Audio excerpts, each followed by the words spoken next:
Welcome back to the Elle-Sera podcast. Today's guest is the wonderful Natasha Pilling. She's a specialist when it comes to all things training, nutrition and PCOS. And today we talked about a lot of things, but primarily how to lead with nutrition when you're trying to navigate your life with PCOS and the symptoms that you need to look for. Tash, thank you so much for being here. For those of you that are listening, outside it is blowing a gale. It's been snowing. We had a little bit of a hairy moment this morning where I was thinking, is she going to make it? But you are here. Thank you. And you look gorgeous as well. Thank you, Kelly. It's a pleasure to be here. So the reason that I've invited you on this podcast is we are very, very aligned in our passion to educate ladies when it comes to PCOS. We are both sufferers of PCOS. And you obviously know a lot more about it than I do. I just know it from suffering with it. So I feel like let's start at the very beginning. Tell us a little bit about your PCOS journey and how you were diagnosed. So when I was 18, I'd moved to university, probably through, not really knowing knowledge-wise what I was doing to my body at the time, but too much alcohol, a bad diet. I was really struggling with like irregular periods. I was in a lot of pain. I'd been hospitalised a couple of times through just not being able to function, go to uni and get myself back. And over time, it was like relentless appointments at the doctors. And they'd say, and I'd put a lot of weight on as well. And I'm quite naturally a petite girl, fortunately anyway. And I'd put a lot of weight on. I didn't really know why. Lost all my self-confidence. And it was going to the doctors and saying, okay, well, are you on contraception? Yes, I'm on contraception. Try a different contraception. Try this. It basically masked my symptoms over the years. And no nutritional help. It was just go away, have this contraception and try and lose some weight and then come back to us and see if that helps. And I feel like over the years of doing this, that seems to still be in, 10, nearly 12 years time, the same thing that gets told to girls who are coming to me who are 18, 19, 20 when I first started feeling that way. Eventually, should I say, I was diagnosed with polycystic ovary syndrome and endometriosis. I still suffer from endometriosis now. It's an ongoing disorder, and I think within the industry, it needs to be understood that it is an ongoing disorder, and so is PCOS. I still experience pain. Like recently, for example, I was filming the promo video for my new program, which is called Sister Sister. And I had to stop halfway through. Luckily, I managed to get enough content to post the promo video the week after. Ended up in A&E, and again, 14 hours in A&E, no answers, waiting for a referral to gynecology once again after a laparoscopy 2 years ago, because I'd had a cesarean when I had my son, who's now 6 months. So the only option they gave me then was to go on a medication that actually increases the chance of early onset menopause, which I thought, how is that even an option? As a medical professional, how am I given the option to go on a medication that's going to send me into menopause early when I've only just had my first child? We definitely want another one at some point. So each appointment spurs me on more to help women like myself, because I think I always lead with nutrition because nutrition really helped me, but also a part of the reason why I'm here is because it's about breaking through the noise of Google and social media and finding out what actually works for women and what can help women like us as well. Yeah, Google and social media, double-edged sword, really. I love it because, back when I was a teenager going through, I went to like dance college. So very similar to like when you're doing your content, you'd be stood there in a leotard and then all of a sudden be like, don't need to be in this leotard. I need to be out of it right now. And I need to be in a corner, cuddled up, crying because I'm in so much pain. Yeah. I went through that investigation period that you did where doctors would just say to me, oh, it's your hormones, come back to us in a couple of years. I mean, this is from, like 12, 13, come back to us, it'll sort itself out. Contraceptive pill, I was put on that very, very young. We speak so frequently about the problems that can arise from young girls being put on contraception for such a young age. Yes, it might help you with your acne. Yes, okay, it might subside your periods or it might stop them altogether, but that's not necessarily a good thing. And while all that's going on, they're not looking at what the root cause is, which could be something like polycystic ovarian syndrome, endometriosis, and other things. You touched on it there, social media, Google. That's great for me because when I was younger, I was like, this is how I feel. A doctor will tell me what's wrong with me and help me make that right. Yeah. I didn't have Google. We didn't have social media then. It makes me feel really old. Same. There was a time when I didn't have that either. Younger family members. I'm like, God, there was a time before Facebook. Yeah. And so you went to a GP or you went to a specialist or a gynecologist and you were just willing them to give you an answer of sorts. Yeah. Multiple surgeries later, multiple blood tests later, going through every round of contraception known to man, the metformins, we've talked about metformin, has a horrendous side effects as well. But social media, Google, asking around, it is getting better now because people can type in their symptoms and it can at least flag that there is an issue, which is something that we didn't have during the early stages of our problems. Absolutely. So, let's talk about the symptoms of PCOS because, again, it differs in people so dramatically. I know, especially with endometriosis, we've had guests on in the past that have talked about their endometriosis journey and it's very, very different to mine. And the same thing can apply with PCOS. It's not just a case of painful periods or, that excess bodily hair. People have, real significant problems with bowel movements and things like that. So just let's talk about the symptoms of PCOS and what people should be looking for.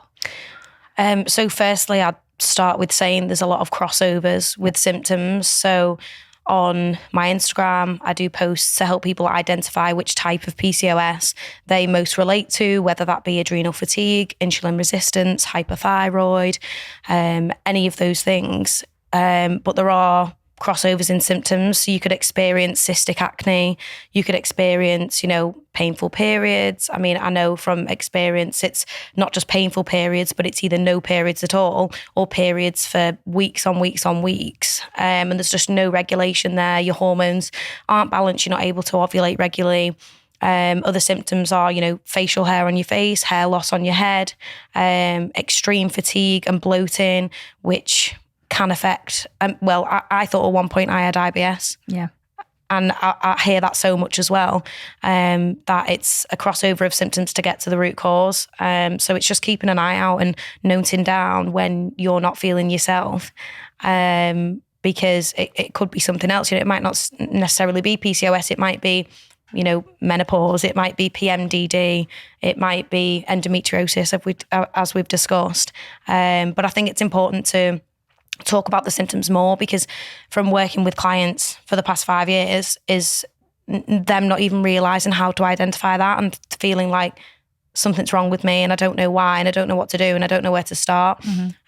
And I think that is why I always start with like a free 30-minute consultation call just to get an idea of where they're at. It could be a fertility issue. I know from my experience that it took us 4.5 years to have our son, and luckily we didn't have to inseminate through IVF. We used Clomid, which enhanced hormones. But if I didn't have the knowledge nutritional wise and everything else with that, and including other supplements that I'd tried that hadn't really worked for me, then maybe it would have been longer for me. Yeah. So I think that passion for my niche comes from personal experience as well. So it's letting women know that they're in good hands and that they can trust me because I care about the root cause and I care about getting to that stage and I care about them having a baby if they want to have a baby. If it's just weight loss they want to achieve, I care about it so much because I've been through all those goals myself 10 times over where, I've gone off it with nutrition a little bit and then I've come back to it. I've tried different supplements and then I've come back to it. And I feel like I have, since having my baby especially, because obviously I feel like I had to start all over again since having him 6 months ago, and just feeling hormonally stable, feeling like I had more energy, feeling more positive. Anxiety and depression is also a symptom of hormonal imbalances and everything that comes with that. So mental health is something that I always lead with.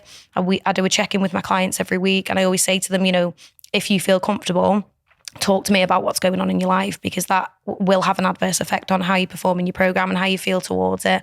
And I know that if my girls were watching me now, they'd totally agree in that I care about them as people as well. And I feel, especially with Elle-Sera, that comes across in this brand as well, hence why I was excited to be involved. Yeah, it's listening. Sometimes just having that ear for someone to tell you all of their problems that isn't a GP or it's not somebody within their inner family, just something to kind of soundboard and speak through is really beneficial. When we speak, as you know, I never try and flog Elle-Sera. I never try and upsell it. I hardly speak about it, actually. Yeah. I would rather just listen to people and have them tell me all of their issues, and I'll go, root cause of that is probably hormonal. And they go, I didn't even think about that. Yeah. But I feel like for people in our world, it feels like how have you not even got to that option that it may be something like that? So there still is, I know we spoke about before, there's still a block on social media and on Google where if you tag certain buzzwords that you want your clients to look for, then you're creating a block for the guidelines or something along those lines. So it's, again, having the conversation. So people within my niche, people who should buy Elle-Sera will see it on social media. And like you said, you never really talk about it, but I feel like it plugs itself from all the reviews, which is one of the reasons why I was so excited to be a part of this, because I thought, hang on, there is so many reviews from women with PCOS here, and 5 years of doing this and trying to break through the noise is trying to find something that, one, I want to be a part of, and one that I'm pretty sure it's going to work for you if you try it. So, and that's alongside, the right advice with nutrition, which you're not getting when you go to the GP, or even if you see like a gynecologist or an endocrinologist. Sometimes you're waiting 6 months for blood work to come back. Sometimes symptoms of PCOS and endo and menopause don't show up in blood work. No. A lot of the time, your blood work comes back normal. So then it's finally getting to a stage where you think, I'm getting somewhere with healthcare, and then it becomes, actually, no, my blood work's fine, so it can't be a hormonal imbalance, which isn't true. No, we get that from our ladies. I've had my blood works done and it's come back as normal. But you could have your blood work done on a Monday, and by a Wednesday, you could be a whole different, it could be a whole different thing. Yeah. It can't just be monitored off that one blood test. It would need to be done, in different stages throughout your cycle. Yeah. And again, that just comes down to blood work being very expensive for the NHS. We don't drag GPs or the NHS service down. Like, I absolutely commend them. The care that I've had under certain gynecologists has been absolutely incredible. Yeah. In my later life, it's definitely fallen short. I mean, I'm still, I'm maybe 20 weeks into a 53-week wait for my next appointment. And I've just become accepting of that. And I think this is a problem that a lot of women are having. We're just accepting the fact that that's how long we've got to wait. So we do everything in our power. We speak to people like yourself from a nutritional and a training perspective. We take supplements like Elle-Sera. Like you say, we have so many customers that have PCOS that absolutely rave about the benefits. It's very difficult for me to say, working for the company, Elle-Sera is fantastic for PCOS, because they go, you're biased, like you work there. Yeah. So when we have women that are so cheerleading of it, without even needing to be, they just go and shout it out to the rooftops. They do reels on it. They tell all of their friends. That's how you got to know about us. Yeah. I love that, because it's authentic and it's real. And these are the women that we do desperately want to help. Yeah. I want to backpedal a little bit, just for anybody that's listening that maybe isn't suffering from PCOS, but there might be someone in their life that is. What is polycystic ovarian syndrome? So polycystic ovarian syndrome is a disorder within the endocrine system that affects your hormonal stability, which is hence why from that you get all the symptoms that we previously discussed. You can have cysts on your ovaries, which is obviously the main first spot from gynecologists if you've got cysts on your ovaries. But it's also important to remember that if you do have cysts on your ovaries, you might not necessarily have polycystic ovary syndrome. So the symptoms are key. Talking about the symptoms are key to know it, to identify whether you fit into that bracket and whether you need help with hormonal stability. But yeah, that's basically what it is. Production of too much of the male hormone androgen, like testosterone in the system. And that's why you end up with this lovely bit of hirsutism, which I again suffer with. Thank God for laser hair removal. In my younger days, that absolutely knocked my confidence sideways. That was a real symptom of mine that I had a great deal of discomfort with. It becomes an insecurity as well. I have actually got to admit like my partner actually commented the other day, he's like, like your little baby hairs are growing. I was like, yay, they're growing back. I'm not receding anymore. That must be the Elle-Sera. So people will come to you very similarly to the reasons they come to us, and they'll go, got PCOS, really struggle to lose weight. Why is that? Why is it that if you've got a hormonal imbalance or you suffer with PCOS or endometriosis, why is it so much more difficult to lose the weight? Insulin resistance is the main reason. High glycogen levels, but a lot of it comes from not having the knowledge within nutrition as well. Okay. I think there's a lot of dieting culture out there that would lead women like us to think, okay, I just need to eat less calories and be more active. However, if you eat less calories and be more active, you're potentially putting more stress on the body. You're going to heighten your cortisol levels within your system, which then in the long run is going to affect how efficiently you fat burn.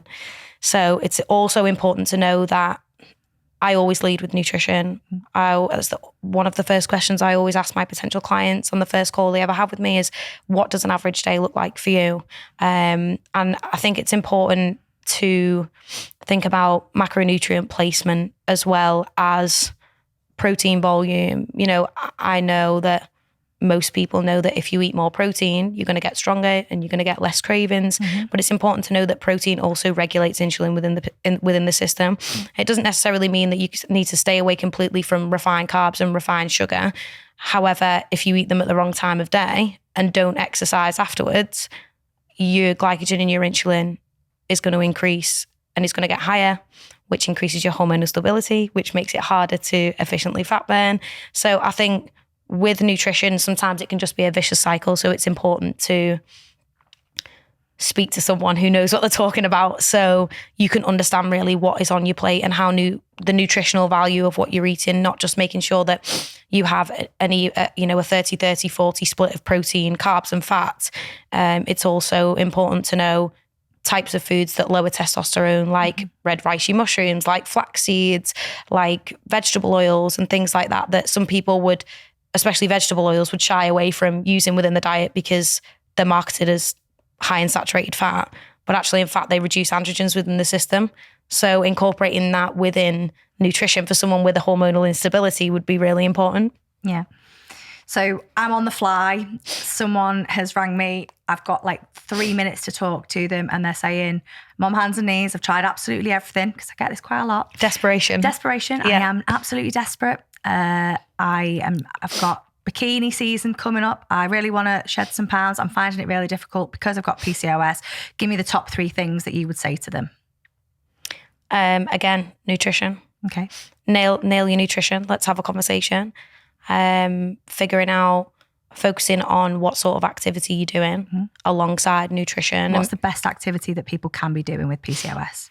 I'd say historically, and from research, the best is slow weighted movements. However, there also needs to be an element of conditioning within that to increase your efficient fat burn. So you could do slow weighted movements, but then it depends entirely on what your goals are. So if you're doing slow weighted movements and building muscle, but that might not necessarily be your goal as a PCOS girl or someone with a hormonal stability, you might want to be the leanest person you've ever been. So then my nutrition advice would be different. My calorie setting would be different. The activity would be different that we did, depending on, aesthetics is really important to a lot of women. And I think it's also important to stress that it's a tailored approach for each person. So although it's easy to say, what's the top 3 things that you should do, it does totally depend on what your goals are. But I'd say as an overview, I'd say increase your activity by using slow weighted movements. Do the same thing every week and make small tweaks. Don't go into the gym not with a plan and not knowing what exercises you're going to do, and don't change it up every time you go in either. You need to have a structured plan in order to build muscle in certain areas, and also implement an element of conditioning if you can, even if that is just walking or a little jog or something a bit more like an assault bike. But again, I would always lead with nutrition to get to the root cause.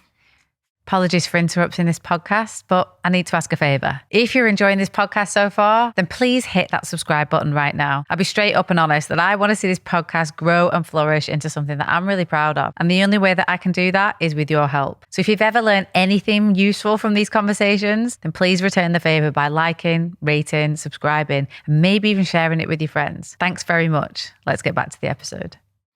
3 things that exacerbate PCOS. You said one beforehand, caffeine. Yeah. The amount of people that are like, I find that things aren't working for me. And I say to them, okay, so tell me again, like you just said, tell me a little bit about your day to day. How much water are you drinking? No one ever drinks enough water. No. That's always the key thing. No one ever sleeps enough. They don't understand the important factor of sleep either. Yeah. They're like, I might get like 4.5 hours on average. I'm like, whoa. I can't function if I've not got 8. And then I'll say, how many cups of coffee do you drink? Like, only like 3 a day. Like, yeah. That could be your problem. Yeah. So it's only because I overheard you talking about it before. So why is caffeine a nay-nay? You shouldn't do caffeine. It really homes into adrenal fatigue within PCOS and hormonal instability.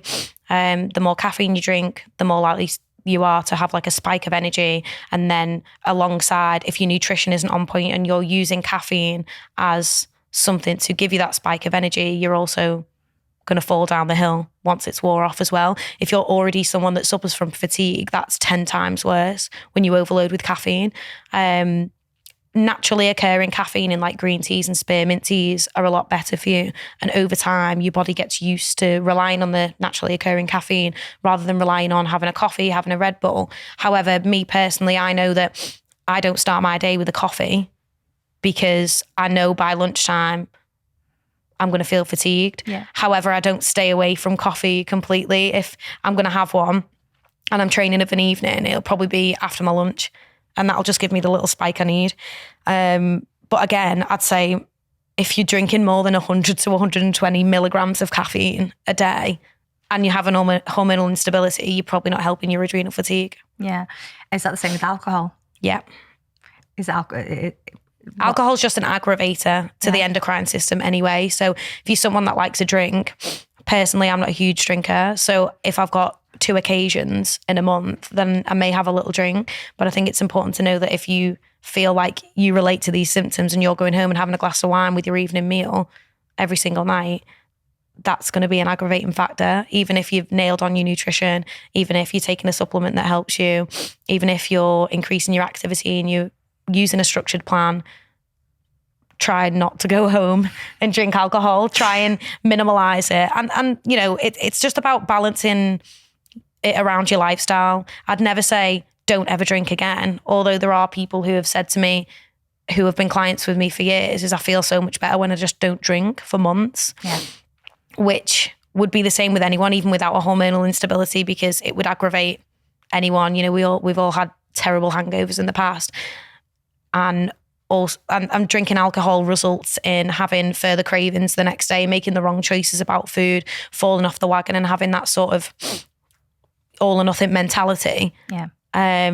So I'd just say it's important to have structure so you don't feel like you can't enjoy yourself when you want to, but also having some limitations. Like discipline is the strongest factor in what I promote. Is if you really want to make this lifestyle change, it starts with having discipline, and the motivation comes after. Once you've nailed on the discipline, after a month or so, it becomes so much easier and you feel the benefits. You feel better, you feel less fatigued, your symptoms aren't as heightened as you thought they were, you're not as bloated anymore, you know, your hirsutism's reduced and all these things that come with it. It's giving it time to work so you can feel the benefits, and then over time being able to say, oh, I get it now, you know. Yeah.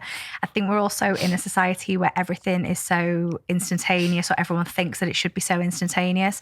We talked about it when I say with Elle-Sera, I say, if you're not going to try, you know, people go, oh, do trial packs. No, you're not going to trial this for like 2 months. If you're not going to give yourself the opportunity for this to work, yeah, you know, committing to a minimum of 2 months, I don't want to waste your time.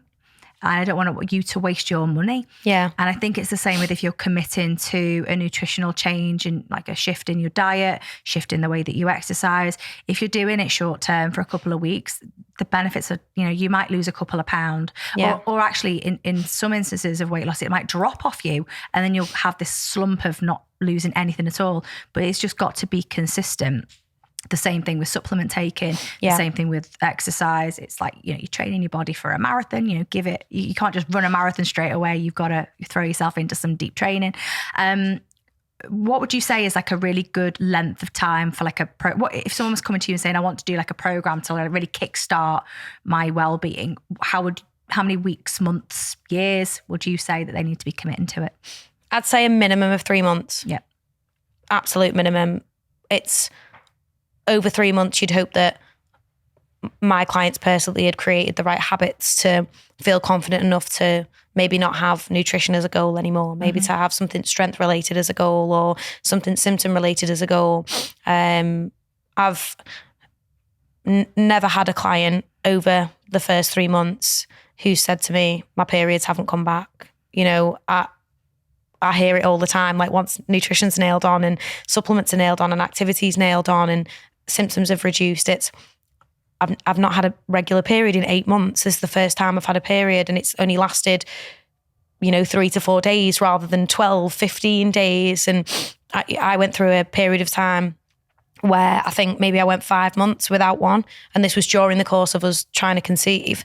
And you just feel hopeless. So I think what the wider world needs to understand for women is that regular periods are really important to us because it makes us feel normal, and homing into, as you say, the root cause of why this happens to women with hormonal imbalance and how we can sort of change the narrative and get the information out there so women can help themselves. But I'd say, back to your question in terms of what's the minimum amount of time, I'd say minimum 3 months, but a lot of the women have been with me for years. I'd say 6 months would be an amazing block of time to give it that commitment. And then normally what happens is it just becomes, people stay with me for the accountability and the structure because it helps them navigate themselves through their lives, not just from a hormonal perspective, but just day to day, being able to balance caring about nutrition, caring about your health in general, caring about your own hormonal stability, and realizing that if you let this go, if you change back to your old ways, all your symptoms are going to come back. You're going to feel the way you did when you first came to me. And I think that is the power within my niche. However, I care about the cause because that's been me for over 10 years. So it's the finer details are so important as well. Yeah. And do you find, obviously, because you're doing some of these programs alongside your clients, you're exercising alongside them, it's, leading by example, you're also using the nutrition aspect of it. You're doing these programs. Has it benefited you and your PCOS? How are you now with your symptoms? Have they vastly improved? Vastly improved. Yeah. I'd say navigating changing my habits post-pregnancy, postpartum, is hard. And I'm really honest about that on my Instagram because I want women to know that it's not easy. It's not a quick fix. There is a huge element of discipline that goes into it. We all love a cake. We all love a meal out. We all love a takeaway. And it's not necessarily like having restriction within your life. It's just having the discipline to know that, well, if I eat a takeaway every weekend, how's that going to make me feel? How's it going to affect my fertility, my ovulation, my symptoms, and knowing what's best for yourself rather than sort of like giving in to the temptation. But yeah, I feel like my symptoms have never been better actually postpartum. Up until I'd say about 3 years before I had my baby, it was very up and down. And it sort of felt like it was going back that way when I mentioned when I was trying to film a promo video and I ended up in A&E with an endometriosis flare-up. And funnily enough, that was close to when me and you were having the conversation and I started taking Elle-Sera. I've not had an endometriosis flare-up since. My parents are probably going to watch this, but my libido is better than it's ever been before, especially I feel like body confidence is huge for women after having a child. And I feel like it just boosted my confidence as well. My anxiety's been lower. And I haven't I'd say I've had maybe one skin breakout where normally weekly I'd have breakouts with my skin and my pores would look huge and I'd have spots on my face that would make me feel self-conscious, and it just happened sporadically and randomly. And yeah, postpartum, I just feel like I've nailed it on the head, and I've been probably more strict with my routine than I ever have been before I had the baby, because I cared so much about the aesthetics of my body and being a personal trainer. And, you know, it's important to know as well that we all have our own insecurities, even people within the fitness industry. There's always someone else who you want to look like. You know, I always have to remind myself that there may be people looking at me thinking, I want to look like her 6 months postpartum. But then I'd be the first one to say, we all do the same thing. We're always looking at someone else to say, oh, I'd love to look like them. And I think changing your perspective to just think, actually, what's important is for me to live a fulfilled life where I have reduced symptoms and I can function day to day without pain, with regular periods, and just enjoy my life. And previous to that, not having the knowledge, not specialising in what I specialise in, I really wasn't enjoying life. At least 2 to 3 times a week, you know, I'd be keeled over in bed, and then you lose the motivation for everything. Then you lose the motivation to leave the house, do anything that maybe you want to do in your career, or just meeting with friends, or even eating the right thing. Everything goes out the window. So it's important to like work with someone who cares about you having that balance. Self-confidence is a really big one. And it's sometimes overlooked when it comes to fitness. Everyone will say, like, oh, I want to look thin. And like, is it that you want to look thin? Or is it that you want to feel better for you? Yeah. I have this conversation really frequently. I don't aspire, rightly or wrongly, I don't aspire ever to be like super, super skinny, super, super toned. Very much like what you've just said. I just aspire to not have my little 11 a.m. pot belly that just comes out of nowhere. I wouldn't have done anything to trigger it, but it's just that I've got my little endo belly and it's just there, and I would do anything in the world to get rid of that. It has really reduced by taking Elle-Sera, because now hormonally I am far more balanced than I ever was. Yeah. I'm not on a contraceptive anymore. I eat far better because Alyssa is an absolute slave driver, and she will tell me and hammer at home what I should be eating, what I shouldn't be eating. You know, I remember starting at Elle-Sera and telling her the problems that I had, and almost kind of like many people do in the workplace, preempting that, you know, there might be a day that I ring in and go, I'm really sorry, can't actually move. I'm just sat here in a puddle of my own blood and I'm cramping, because that is what happens to me so frequently. Yeah. Less frequently now. And I remember that moment of me telling her and her being so understanding of it. And instead of being like, well, all right, then, you know, just ring me if you're not well, she came back the next day with like this big long list of all of the things that I should be eating, all the things I shouldn't be eating. She was like, you've got to be weight training, you've got to be this, you've got to be that, you've got to be doing the other. I go and do more dance-based stuff. I love a good old dance. You're a performer, Kelly, aren't you? I'm a performer. I love a dance on a Wednesday night with my kids that I teach. But and I must do more in terms of weights, and I'm very aware of that. And every podcast guest that we ever have who is talking about hormones always says to me, nope, you need to be doing more of this. Yeah. So that's my thing for 2024. I've joined the gym, and to be fair, in my defense, since the new year, I have been doing it, and I will continue to do it because I feel the benefit from it. Yeah. But going back to that thing of, it's never an aspiration for me to be like super stick thin. I just want to be comfortable in my own body. Yeah. And it's not even a weight thing. It's just, I don't want to feel bloated. I don't want that acne. I don't want the excess body hair. Yeah. And all of those things aren't just about, you know, calorie deficit and training until you can't train any further. 100%. A lot of them come from being educated and knowing what the things are that you're putting in your body that are good and bad for you. I'm going to go back to it because you spoke about things that are really, really good to alleviate PCOS. Protein is a really big one. I actually, coming back from Australia, I was completely vegetarian, didn't eat any meat at all. I worked on a cattle farm. Can't think of the possibility of eating a cow ever again after hand rearing them. And I was really strict with it. But when I came back, I spoke to a gynecologist and they were like, you've got to start eating meat. And it was really like difficult for me to do it. So I've introduced a bit of white meat into my diet, some chicken and things like that. And I still will eat fish. But I won't, red meat, I can't do it. So what would you say to me if that was my diet and I was coming to you? What can I replenish my protein with if I'm not a meat eater, as it were?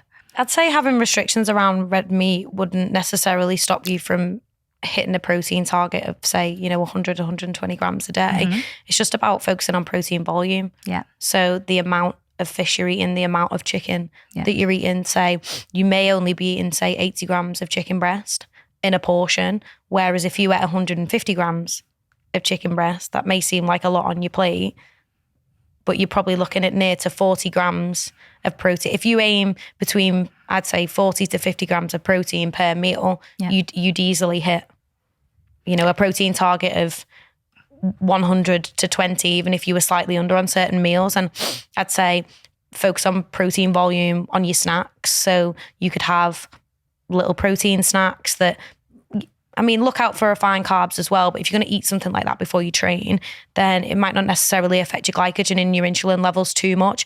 But it's knowing when to eat those things. Clear whey is an amazing way to get protein in, but I wouldn't advise to drink a clear whey before you were going to train because you wouldn't fuel yourself enough.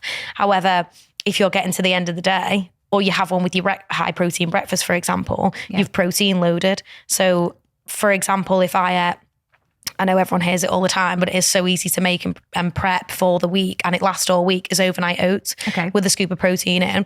But then I might also have a clear whey in between after my breakfast and between my lunch. So then I'm already near the 60, 70 gram mark for my protein for the day, and everything else flows so much easier. So I'm not sort of getting to the end of the day in my evening meal when I know that I'm going to be resting and I'm not going to be training, where you may try and cram all that protein in and then you go into bed on it. It's important to know as well that if you're carb loading and protein loading of an evening, you're filling yourself with energy, because carbohydrate is an energy. So hence why people say, I've slept all night and I've woke up and I feel really groggy and I feel like I've not slept at all, because you're filling yourself with all that energy. So it's protein loading, and when I say loading, it's intaking the nutritional macronutrients that you need to within the day, and knowing that if you're not going to train after your evening meal, to maybe have something that's slightly, lighter in carbohydrates, but you're still getting 25 to 30 grams of protein. So you're still having a nutritional meal, but you're not going to bed and your insulin's spiking through the roof. And then you're waking up and you're feeling really fatigued. Yeah. Vegans, how do vegans source theirs? Is it again with the protein powders? Is there something that is a go-to that's like a replacement for what we would put in as meat or fish or dairy? What can they replace it with? I'd say vegan protein sources are amazingly high in protein. You'll be surprised. Even like Plant Chef is something that I've tried. I posted on my Instagram the other day. I did like a fake chicken egg fried rice with like sriracha and coriander on, and it's not the best reheated, but if it's something that you want to cook for your evening meal, that I think that was about 40 grams of protein just in one packet of Plant Chef. I'd never urge someone to go for protein shakes unless you had a super high protein target, like maybe into the 150s, the 170s. But then I'd say a woman of my size would never need that much protein to hit the goals in the gym or get stronger. So I'd say if you're really struggling as a vegan, you can buy vegan protein shakes and vegan protein clear ways to top your protein up. And it still is going to do the same thing. It's just important to know that if you're relying on that to fuel your body, it's not going to work as well as food is. Yeah. Big one that I always get asked about, and this question's probably for me as well. I'm fatigued quite a lot of the time anyway, just due to general busy life. But how do I train, or how do I maximize my training whilst I'm on my period? Because I know that I am not as game for everything as I am the 3 weeks out of the other, the 3 other weeks out of the month. When that time comes. That is something that's really new to me, actually. I used to have like you were saying before, 13, 14, 15 day periods. Now I'm like, actually the first time ever I'm very regular. It's heavy and it's annoying, and I feel like I should have to wear a nappy at some stage. Sorry, it's being graphic, but I'm just being honest about it. You need to be honest, because there's so many people who are in the same situation. Since I had my coil removed, and I'm now back to just being good old-fashioned me or my regular hormones supported by Elle-Sera. There was one week where I literally bled the entirety of the week, and I was like having to sit on a towel at work. I remember coming into the studio and being so anxious because I thought, oh my God, imagine if I came through on this chair. It's bright white. And Jacob actually went and got an upholstery cleaner at Christmas, so I don't feel bad about it anymore, because if it does happen, he's got my back. But they're the sorts of things that we worry about. And now I'm like, right, I have that 1 week and I know when it's coming, and it's a new feeling and it's a new sensation, but I quite like it because I'm like, oh my God, this is great. I'm like semi-regular again. But I don't want to train. I don't want to work. I don't want to be doing dances with the kids, on a Wednesday night. I feel it. What can you do to combat that, I suppose, is what I'm asking. Understand your periods. That's what you can do. It's important to know that on the build up to your period, you're going to naturally feel weaker. You may experience more cravings, you may experience more fatigue, and that may not necessarily change no matter how much you nail on nutrition, no matter how much you take supplements. Everyone's body works in different ways, and a regular period also looks different for everyone, but it's important to know normally on the build up, say 3 or 4 days before, you naturally feel weaker, and maybe sort of like 2 to 3 days into your period, your symptoms may be alleviating a little bit, but you may be experiencing a little bit of bloating, which may affect your confidence in getting your gym gear on and getting into the gym, because you think, I look big, I'm bloated. And towards like the luteal phase of your period, where you'll naturally start feeling stronger, you'll feel unstoppable. So it's really just having the understanding of what's happening in your body to give you the confidence to say, hang on, I've not hit my PBs this week, but actually I'm due on my period in 3 days. That's probably why I've just maintained this week. And I've just done the weights that I did last week on this same workout. But also utilising when you're feeling stronger as well, because that's really the time towards that luteal phase of your period towards the end, is to, maximise your training alongside your nutrition as well. So I think my only advice would be speak to someone who can explain to you what's happening, because it might not necessarily change, and there isn't, a magic food or a golden pill that may fix that for you. But having that understanding really makes a difference to your confidence, and it really makes a difference in your progression of getting fitter, losing weight, or whatever your goals are. The last one I'm going to ask you, because I always like to know, is this true or is this a myth? Because it's a topic of conversation in our household. I always say to my partner, like, I'm not eating after 7 o'clock. I mean, it would normally be a lot earlier than that, but we don't get into our house physically until like 6:30. So by the time I've made tea, I'm like 7 o'clock, that's it now. No more food, because, you can't go to sleep with a full stomach and all of that sort of stuff. And he's like, that is absolute bollocks, Kelly. Like, I can eat whatever I want and I'm going to carry on eating whatever I want. And I want to know, does it affect, if you eat the later that you eat at night, what are the effects on your body? What effect is it having on your body if you eat late? I'd say nothing. Okay, so he's right. It depends what you are eating. Like I mentioned before, if you're going to eat refined carbs and refined sugar before bed, you're going to spike your insulin while you're asleep and you're not doing the activity. So a lot of personal trainers will talk about NEAT, which is non-exercise activity thermogenesis, which is anything that anything but your training. So walking, talking, sleeping, anything that naturally burns calories. Your NEAT isn't strong enough in that sleeping phase to regulate your insulin once you've eaten refined carbs and refined sugar. However, if you're having a good protein-fueled meal for your evening meal, you shouldn't have cravings to have something like that before bed. Although I know a lot of my clients say, I love a biscuit. We're British, aren't we? We love a brew and a biscuit. And I think, do you know what?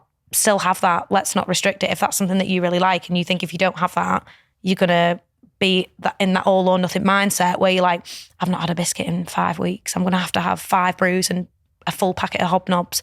Then just let yourself have it, but let yourself have it before you go to train in the evening.